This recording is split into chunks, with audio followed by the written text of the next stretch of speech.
നല്ലത് ചെയ്ത junior artist ആയാലും പുള്ളി ഭയങ്കരമായിട്ട് അപ്രീഷിയേറ്റ് ചെയ്യും. സാർ കാണിച്ചു കൊടുക്കും, അതേ പറയുള്ളൂ, പറഞ്ഞു കൊടുക്കും. കാണിക്കുന്നത് അറിയാം സാറിന് ഇത് കറക്റ്റാണോ ഇല്ലയോ എന്നുള്ളത്.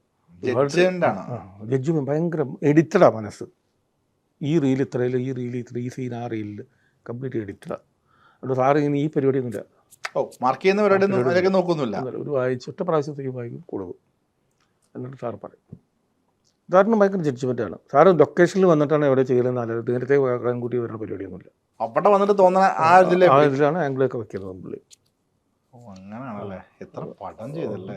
അതല്ല പറഞ്ഞത്, അന്നും ഇന്നും നമ്പർ 1 എന്നുള്ള രീതിയിൽ എപ്പോഴും ചെറുപ്പക്കാരുടെ കൂടെ പുള്ളി പിടിച്ചു നിൽക്കുന്നു. പുള്ളി ഷോട്ട് ഫൈറ്റൊക്കെ വരുമ്പോൾ പുള്ളി എനർജറ്റി ഇറങ്ങി പുള്ളി ഇറങ്ങും.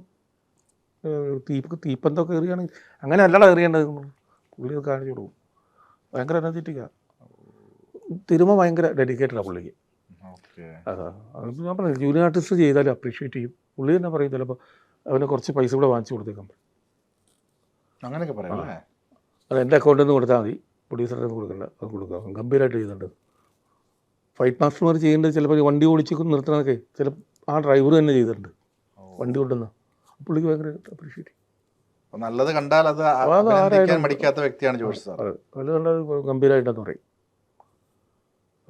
ആൾക്കാരിങ്ങനെ അങ്ങനെയൊന്നും ഇല്ല സാറ്. നമ്മളൊക്കെ കേട്ടേക്കെന്ന് വെച്ചാൽ പുള്ളി ഭയങ്കര ചൂടാണ്.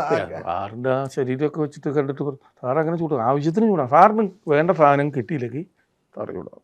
സാറ് നേരത്തെ അപ്പോഴല്ല വന്ന് പറയുന്നത്, 3 ദിവസം മുമ്പേ പറഞ്ഞിട്ടുണ്ടാവും, എനിക്കത് വേണം, ആ വണ്ടി ആയിരിക്കണം, ഇത്ര ആൾക്കാർ വേണം, പോലീസുകാർ നല്ല പോലീസുകാരായിരിക്കണം, കണ്ടാൽ വഴി കൂടെ ഇറക്കണം, ആ പൗപ്പകളെ കൊണ്ടുവരുന്നത്, ഇതൊക്കെ നേരത്തെ നമ്മളെ വിളിച്ച് പറയും.